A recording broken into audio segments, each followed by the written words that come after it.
Olá, eu sou Lucas Stanislau e esse é o BDF Entrevista. No dia 5 de maio de 1818, nascia um dos, se não o mais importante pensador da história moderna, Karl Marx.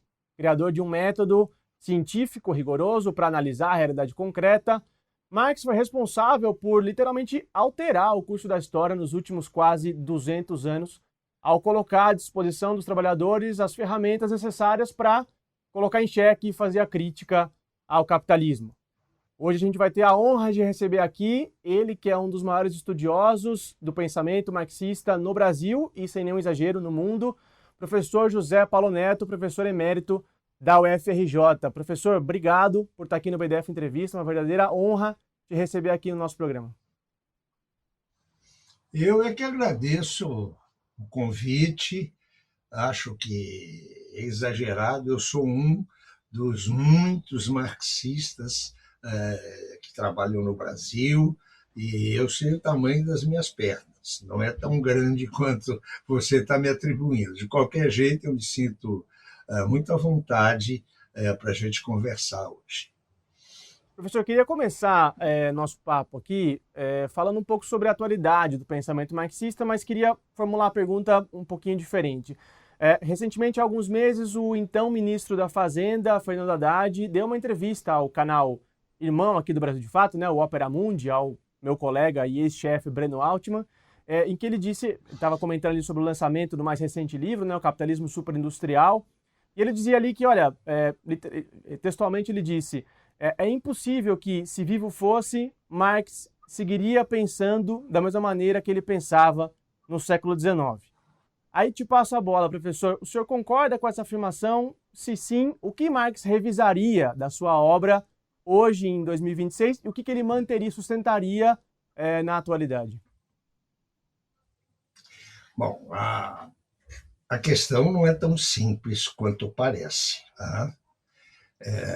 Eu tenho a convicção, não é fé, é a convicção teórica de que Marx, se estivesse escrevendo hoje, ele escreveria coisas bastante distintas daquelas que ele escreveu na segunda metade do século XIX. Não é?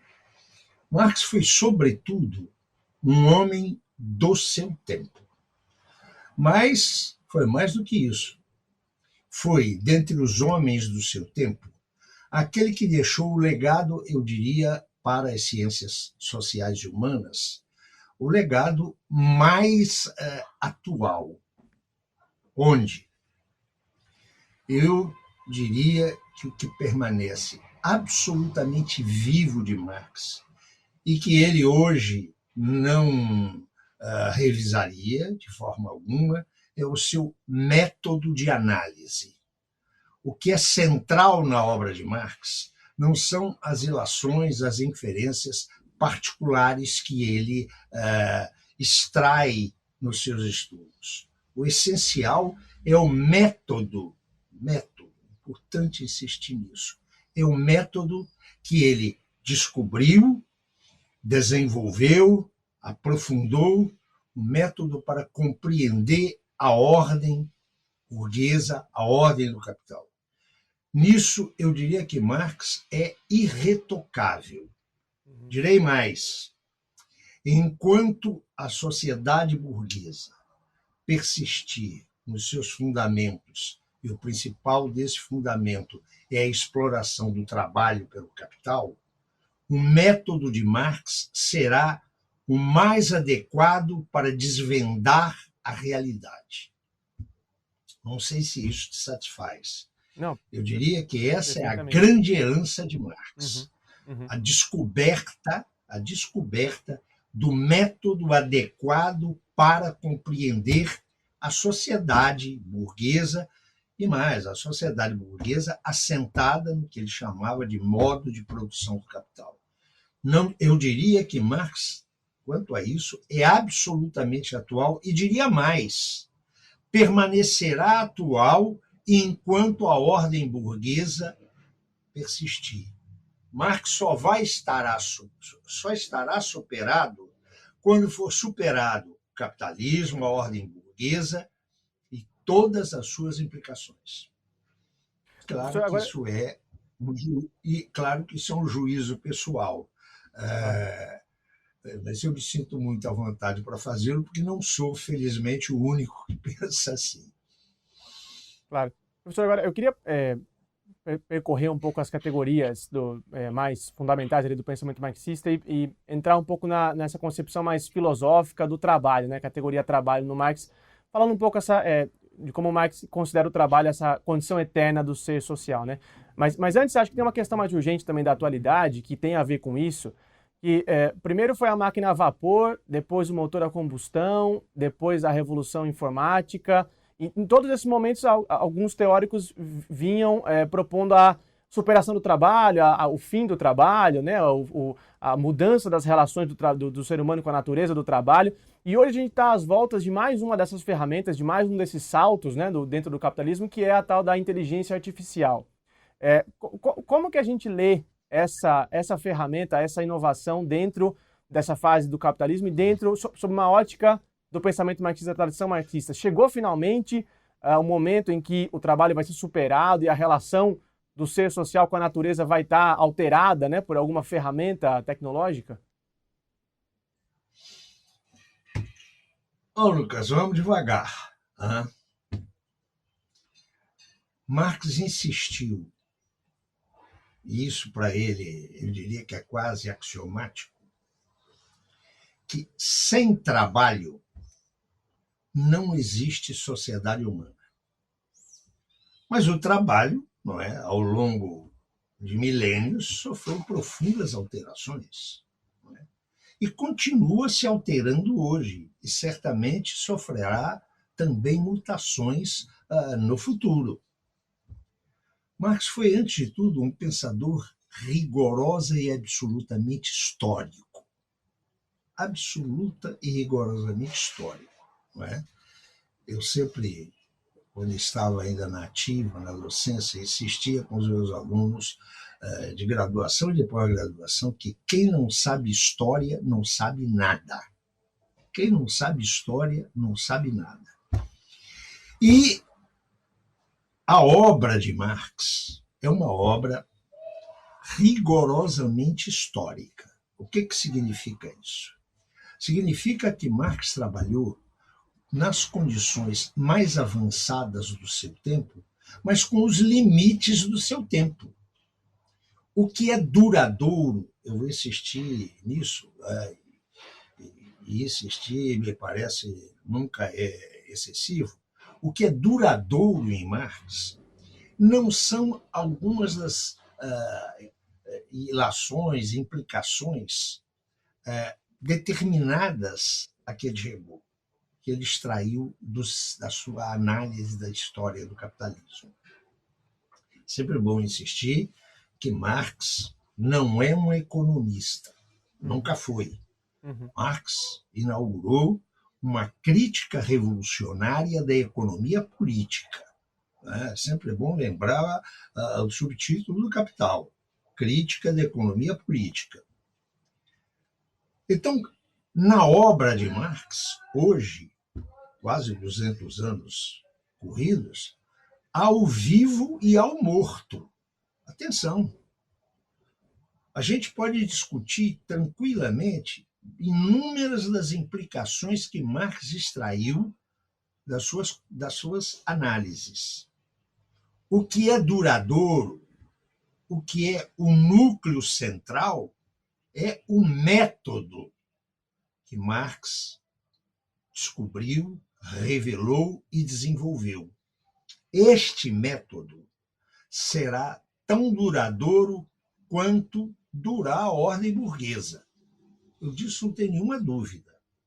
Mas o trabalho, que é fundamento da sociabilidade humana, segundo Marx, o trabalho tem sofrido, e eu diria especialmente a partir do século XIX, com a chamada Revolução Industrial, nas suas várias e distintas fases, o trabalho tem se transformado muito. Ele está em transformação hoje. Eu não tenho dúvida nenhuma disso. E nós temos, inclusive, aqui no Brasil, excelentes pesquisadores dessas metamorfoses do trabalho. Não é? Posso citar o meu querido amigo Ricardo Antunes, mas há muitos outros lavrando nesta seara. O que é inteligência artificial, ao que me é dado conhecer? Eu quero dizer que não sou um especialista nem um conhecedor profundo. Atenção. O que ela introduz é a possibilidade de otimizar o ritmo de pesquisas. Agora, por favor, atenção. Eu estou convencido, e posso estar lavrando num enorme erro, que computador não pensa. Hã? A inteligência artificial, como tal, não vai criar coisa alguma. Ela vai otimizar os instrumentos de conhecimento que temos hoje e que certamente poderão frutificar em novos instrumentos. Eu não tenho nenhum medo da inteligência artificial. Penso que ela é algo de um instrumental técnico com possibilidades revolucionárias, mas atenção, quem utiliza a inteligência artificial não são os computadores, são os homens, são os sujeitos sociais. E daí nós podemos ter resultantes as mais diferentes, não é? Desde a divulgação de mentiras, de mitos, até o aprofundamento de conhecimentos teóricos científicos. Não sei se isso define com pouca, em síntese, o que eu penso sobre o agora. Eu quero dizer o seguinte, eu sempre fui, né, aprendi com Marx, que o desenvolvimento das forças e das técnicas produtivas tem sempre um potencial de avanço da humanidade, de avanço, de evolução, de progresso. Mas atenção, isso é extremamente contraditório.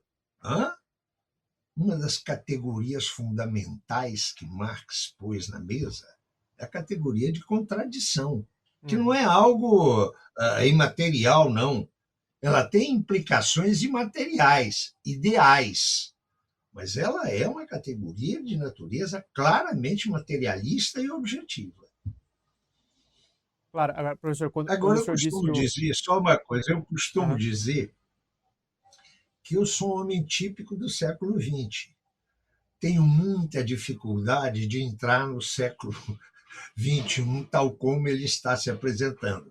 Até porque aquilo de que tem se valido inimigos da humanidade, inimigos da democracia, inimigos do progresso social, eles têm se valido da chamada IA, da inteligência artificial. Então, não há técnica neutra, não há instrumento neutro. E, frequentemente, na história da humanidade, a luta contra a barbárie tomou aspectos barbarizantes. Não seria a primeira vez que isso acontece. Os nazistas também usaram o cinema e o rádio para poder fazer propaganda, né? A gente bem sabe como é que foi essa utilização. Agora, professor, quando nós temos exemplos disso muito próximos, recentes, eu diria contemporâneos, aqui ao sul do Equador, como lembraria o Chico Buarque. Ao sul do Equador, o pecado é diferente.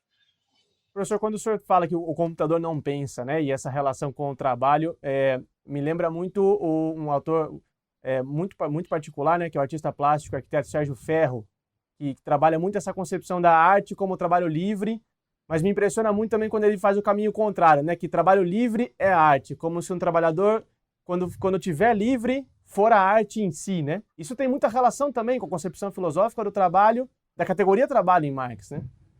Claro. Olha, eu diria que toda a concepção teórica de Marx, na sua madurez, se funda na compreensão do trabalho e do processo de trabalho. Eu chamaria a atenção para o fato de que Marx tem acompanhado, no seu tempo, com muito cuidado, as próprias metamorfoses do trabalho. Quero lembrar, por exemplo, que ele chama a atenção muito claramente de como os instrumentos do trabalho, foram se transformando ao longo do século XIX. Ele esteve sempre muito atento para isso. Ele estudou com muito cuidado as modificações do processo de trabalho no século XIX. E utilizou para isso a sua concepção heurística, a sua concepção metodológica. Penso que o que os marxistas têm que desenvolver hoje, a base desta concepção metodológica, os desdobramentos das transformações do mundo do trabalho e do trabalho em si, tomado como tal. Claro. E eu quero lembrar que a contribuição de marxistas brasileiros nesse sentido já é significativa.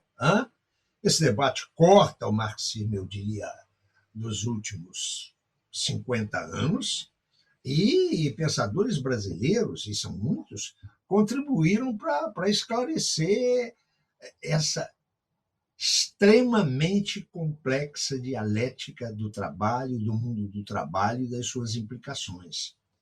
Eu sou muito otimista, em dois planos. No plano da história, não é?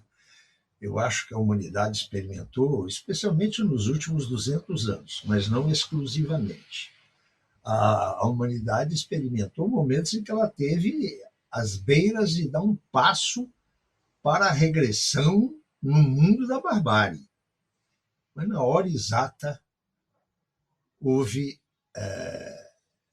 um cuidado e se superou o risco da barbárie.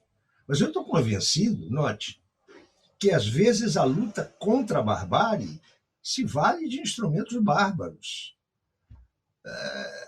A aventura humana é também uma aposta dramática. Esse elemento, eu nunca descarto isso. Mas eu estou convencido, eu sou muito otimista de que, no quadro atual, a humanidade não vai caminhar bovinamente para o matadouro. Não é? O Marx dizia, isso é uma fórmula célebre, e não é só uma forma, que a humanidade só se põe em problemas que ela pode resolver. Então é possível resolver esse tempo presente tão marcado por regressões, não é? É possível resolvê-lo no sentido de qual é o grande valor da obra de Marx? O valor não é a igualdade, é a liberdade. Sim. Acho bom. Isso, claro, é uma leitura da obra de Marx. E a obra de Marx, como toda obra clássica, ela não é uma sinfonia. Ela tem mais de polifonia. Você estuda a história do marxismo. Quem fala que tem o verdadeiro marxista, o verdadeiro marxismo, está fazendo uma afirmação absurda, porque o verdadeiro marxismo, para quem fala, é o seu, é o próprio, não é? O marxismo, insisto, é uma polifonia. E está aí a sua grande riqueza, não é? Está aí o potencial que ele tem para desvendar a realidade e trazer à consciência dos homens, das mulheres, aquilo que constitui a essência da realidade, a verdade da realidade. É claro que em tempo de narrativas pós-modernas e coisas que tais, a verdade se esfumou, não é? Supõe-se, e muitos pós-modernos pensam assim, que a verdade é o consenso intersubjetivo. Evidentemente, eu não participo dessa visão. E estou inteiramente convencido, e podia argumentar aqui largamente, que não é a posição de Marx. Marx, nesse sentido, segue, eu diria, as pistas abertas, já na antiguidade, por um pensador materialista, é bom lembrar, não é? Como Aristóteles. Claro. Agora, professor, a verdade, aproveitando que o senhor... a verdade existe e ela é verificável empiricamente. Aproveitando que o senhor falou em barbárie, né? Seja do ponto de vista da ameaça da extinção humana, da emergência climática que vivemos hoje, seja da ameaça do fascismo que volta a bater as portas, né? Mais uma vez, no mundo todo, né? Tem uma outra categoria na tradição marxista que causa muito furor, principalmente entre os liberais, né? Entre os ultraliberais, entre talvez um grupo, né? Que é mais antimarxista do que defende qualquer outro projeto, que é a ditadura do proletariado, né? Como hoje, em 2026, explicar, voltar a levantar essa bandeira da ditadura do proletariado como a mais democrática das democracias, num tempo em que a gente precisa defender o óbvio, né? Precisa defender se defender da ameaça fascista e de quem realmente quer implementar regimes de força, né? Como a gente tratar essa categoria na atualidade, professor? Vamos didaticamente por partes. Eu, às vezes, sou meio repetitivo, porque a coisa que eu mais fiz na vida foi dar aula, né? E, às vezes, a repetição é importante. Em 1845, Engels, eu não posso e nem dissocio a obra do Marx da obra do Engels, acho que são pensadores de calibre diferente, não é? Aquela imagem do Engels que ele usou lá na velhice, do primeiro e do segundo violinos, ele era um segundo violino, eu acho que ela é absolutamente correta. Mas Engels é um pensador com luz própria, hein? Ele não é meramente um segundo.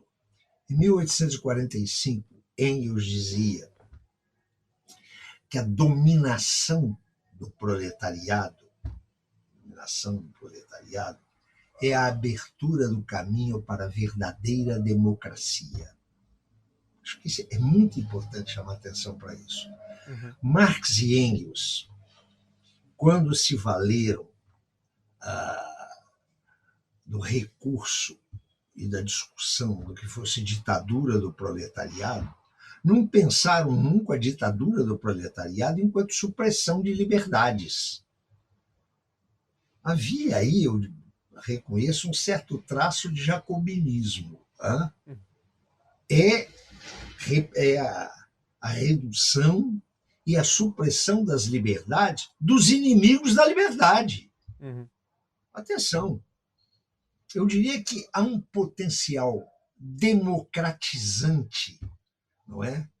Na tradição marxista, que mesmo desvios graves nessa tradição, basta pensar as influências do stalinismo, não é? Desvios gravíssimos, mas não foram desvios isolados, não é?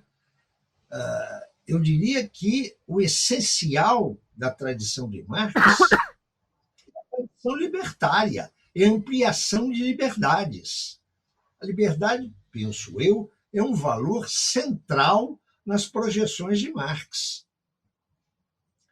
E não há nenhum utopismo nisso. Atenção, não há nenhum utopismo nisso. O desenvolvimento social é desenvolvimento de diferenciação. Diferença não é a mesma coisa que desigualdade. Atenção.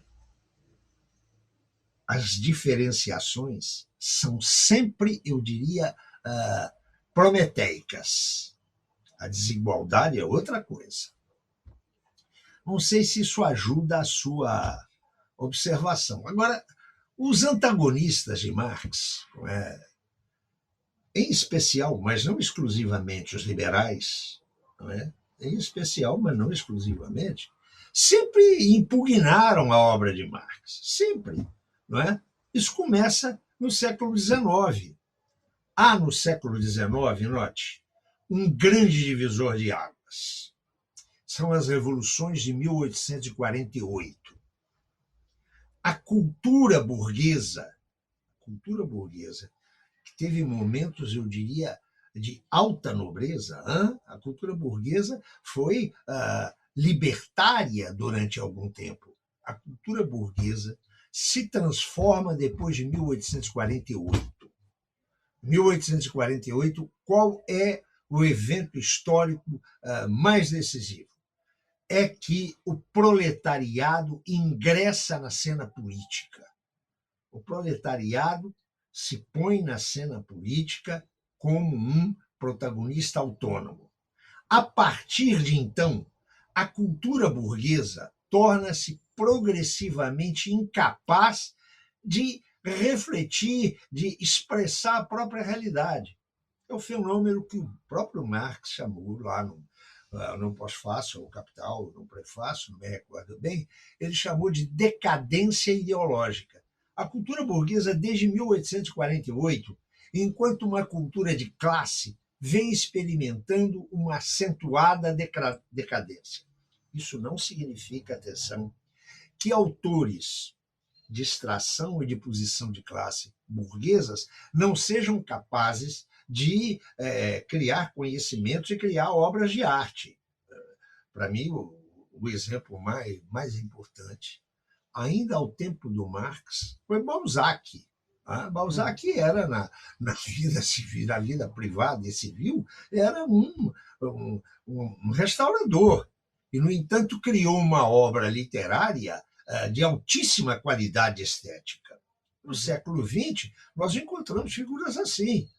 Para mim, a mais notável é a de Thomas Mann, né, que ganhou o prêmio Nobel com Uma Montanha Mágica. Então, a decadência da burguesia, a decadência ideológica da burguesia, ela não impede que artistas, cientistas burgueses superem-na com suas pesquisas e com suas criações artísticas. Agora, uma coisa para mim está clara, é que, especialmente a partir de 1970, tomemos isso como marco da crise geral do capitalismo, a cultura burguesa passou a engendrar verdadeiras monstruosidades. Não é? E a impugnação da obra do Marx, então, eu diria que entre 1970, aproximadamente, e a questão da ditadura do proletariado fez parte disso, não é? A gente pode particularizar mais adiante. A partir de 1970, Marx entrou em desfavor ideológico, a ambiência ideológica foi claramente negativa para o marxismo. Mas, felizmente, não é? Marx foi reposto na ordem do dia pelo próprio capital. Não é? A explosão da crise de 2008. Eu quero lembrar o seguinte, o Times, comentando as leituras de Marx na sequência da crise de 2008, escreveu: ele voltou. Isso é um editorial famoso do Times.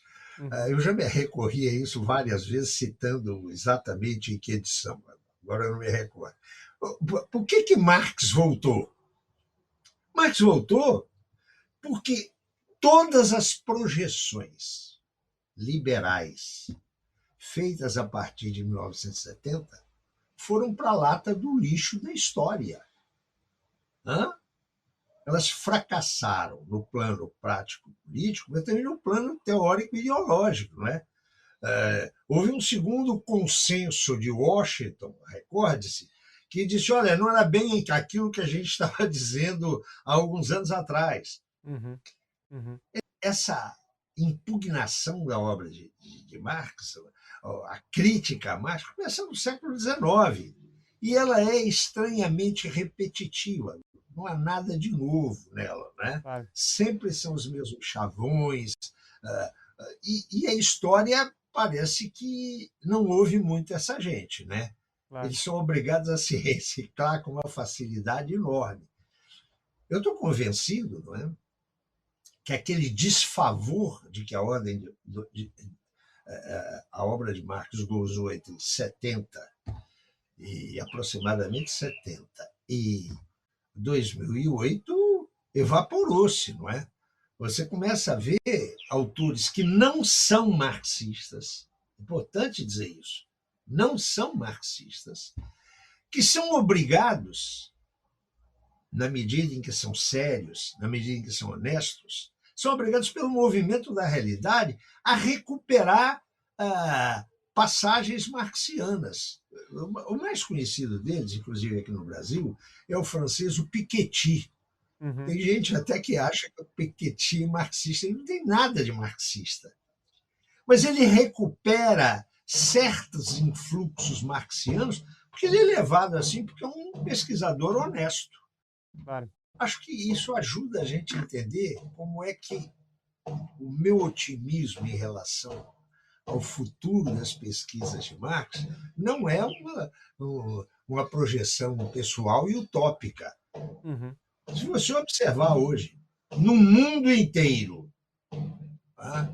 Nos Estados Unidos, por exemplo, na Inglaterra, por exemplo, na Alemanha, por exemplo, e aqui no Brasil, nichos de estudiosos que estão trabalhando sobre Marx, a partir de Marx e avançando além de Marx. Uhum. Eu sou muito otimista quanto ao futuro da tradição marxista, renovada, arejada, sem dogmatismos, não é? Sem aquela ideia do marxismo verdadeiro. Quando um cara te falar que é um marxismo verdadeiro, toma cuidado que certamente é o professado pelo próprio. Marxismo de cátedra, né? Professor, agora, aproveitando que o senhor citou o Thomas Mann, né, e a Montanha Mágica, queria falar rapidamente de um outro autor que o senhor trabalha bastante também, muito bem, que é o Jorge Lukács, né? E aí, falando um pouco das experiências concretas, né? Esse é um santo. Como diz a minha mulher, a minha companheira, esse é um dos santos dos vários dos meus altares. Um santo húngaro, né? Para colocar ali do ladinho do Santo Expedito, do São Benedito. Professor, falando um pouco das experiências concretas, né? O Lukács tinha essa coisa, né? O pior socialismo é melhor do que o melhor capitalismo, né? Como é que a gente pode fazer um balanço das experiências do socialismo real e principalmente das experiências que vigoram ainda hoje, né? A gente tem alguns exemplos que reivindicam ainda, né? O modelo socialista, China, Cuba. Como que a gente faz esse balanço aí, pegando como chave de análise esse pensamento do Lukács para colocar em perspectiva essas experiências? Bom, deixa eu só fazer uma evocação pessoal aqui. Não é? Isso é uma frase do Lukács, que eu acho muito feliz, não é? Eu acho muito feliz a frase. Eu passei anos, foram vários, com aquele que foi um dos meus melhores, se não o meu melhor amigo, Carlos Nelson Coutinho, discutindo a felicidade ou a infelicidade dessa frase do Lukács. O pior socialismo é melhor que o melhor capitalismo. Nós discutíamos isso em noites devidamente abastecidas por tabaco e álcool. Olha, esse é um momento, é uma butade do Lukács. Mas o que eu acho importante é que ela nos permite ela nos estimula a pensar o balanço das experiências socialistas do século XX. Porque esse é o ponto que me parece tocar a sua colocação de há pouco. Né? O que foi o conjunto das experiências socialistas no século XX? Eu diria que, do ponto de vista de um somatório histórico, elas não foram muito produtivas. Primeiro, é preciso ver que elas foram muito diferentes. Não há experiência socialista única no século XX. Esse é o primeiro ponto. Claro. Então, é preciso dar um passo para reconhecer a diferencialidade das experiências de transição ao socialismo. Eu chamaria a atenção, por exemplo, para a peculiaridade da experiência iugoslava ao tempo do Marechal Tito. Foi uma experiência muito singular, completamente distinta da experiência soviética. No caso da experiência soviética, nós temos momentos bastante diferenciados, não é? Temos o período que vai até a NEP, não é? e até pouco depois da morte de Lenin, a luta pelo poder na cúpula do poder que se abre a partir de 24, 25, a vitória prático-empírica de uma tendência que se configurou naquilo que mais tarde vai ser chamado de stalinismo.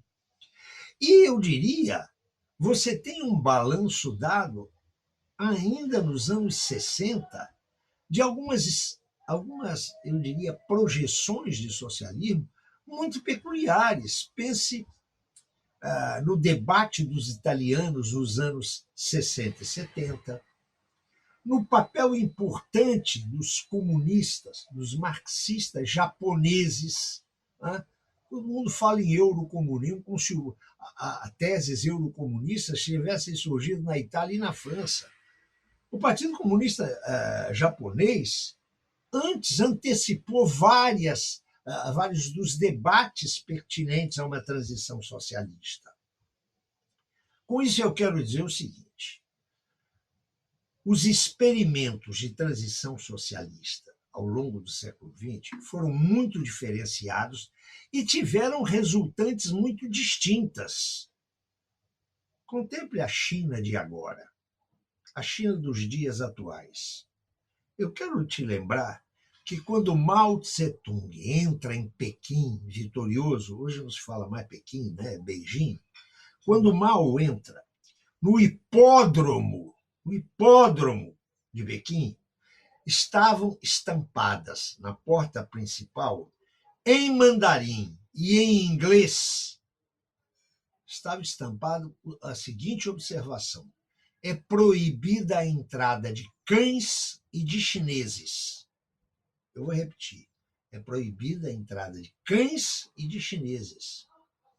Esse era o conceito dominante. Essa era a ideia dominante. O grande papel das experiências socialistas, fracassadas ao fim de 70 anos, como a da União Soviética, o grande papel foi trazer à tona a dignidade dos movimentos populares anticapitalistas. Penso que isso foi uma conquista absolutamente importante e que nós não podemos perder de vista. Não podemos perder isso de vista. Você me já indagou antes, a noção de ditadura do proletariado. Uhum. Ditadura do proletariado, não é? Só foi entendida por Marx e Engels enquanto supressão de direitos de exploradores, mas não de supressão de liberdade de trabalhadores. Houve um grande debate na França, quando o Partido Comunista Francês, em 78, retirou do seu programa, né, que já era um programa capitulacionista, a tese da ditadura do proletariado. Houve uma reação muito grande, e um dos que reagiu foi Louis Althusser, e reagiu, do ponto de vista teórico, inteiramente fundado. Eu diria que esse é um debate que já está, de fato, superado. Mas ainda você tem que... Olha, a força do conservadorismo e do reacionarismo sobre as massas ainda é muito forte. Não é? Falou em comunismo. Eu fiz uma campanha eleitoral antes de sair do Brasil, a campanha eleitoral de 74, e trabalhei numa região lá em Minas, fundando diretórios do antigo MDB, com sitiantes muito pobres. E um dia, um deles disse que o que nós estávamos fazendo era coisa de comunista, e era mesmo, e ele ia perder sua propriedade. Eu interrompi e disse: como? Que propriedade você tem? Isso é para dar uma ideia do peso,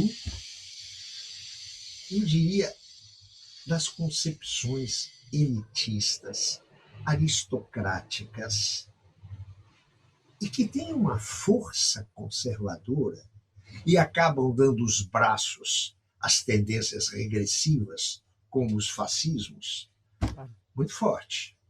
E eu queria aproveitar para dizer o seguinte: Onde há capitalismo monopolista, onde você tem o capitalismo de monopólios, você tem sempre a possibilidade do fascismo. Sempre. Isso é sempre uma possibilidade. Se você desenvolve ou não, vai depender do nível alcançado pelas lutas de classes, do nível de consciência de classe alcançado pelos trabalhadores e daí por diante. Por que eu digo isso? Porque nós vemos aqui no nosso país não diria um renascimento, mas uma emergência de grupos fascistas, neofascistas. Isso não é novidade. Atenção, isso não é novidade. O que é novo é o tipo de instrumentalidade a que eles estão recorrendo. Mas se você observar bem, quem primeiro falou aqui em Deus, Pátria e Família não foi aquele capitão que saiu pela porta dos fundos das Forças Armadas, não é? E está hoje em prisão em casa, não é? Quem falou foi Plínio Salgado. Atenção, a tradição vem da TF, como é que é? Tradição, Família e Propriedade, TFP. Uhum. Isso é um fio que percorre a nossa história. Uhum. Né? Dependendo de conjunturas nacionais e quando elas se conjugam com outras internacionais, isso sobe à tona. Não é? Mas isso é o esgoto da história. Não é? Acho que nós vamos superar isso. Acho não, tenho certeza. Amém. Oxalá, professor. A humanidade não caminha bovinamente para o matadouro. Sempre existem as ovelhas negras. Essas não precisam de pastores. E são essas que fazem a história no longo prazo. Professor, a gente está chegando, infelizmente, ao final aqui da nossa entrevista. Eu queria... confesso que quero já marcar a próxima, porque ficaram ainda muitas questões aqui, mas quero te agradecer imensamente pela sua participação aqui no BDF Entrevista. Vocês não têm nada que agradecer. Vocês não têm nada que agradecer. Eu que me sinto honrado por poder falar na tribuna que é de vocês. E quero dizer que eu estarei sempre aberto. Eu quero dizer o seguinte.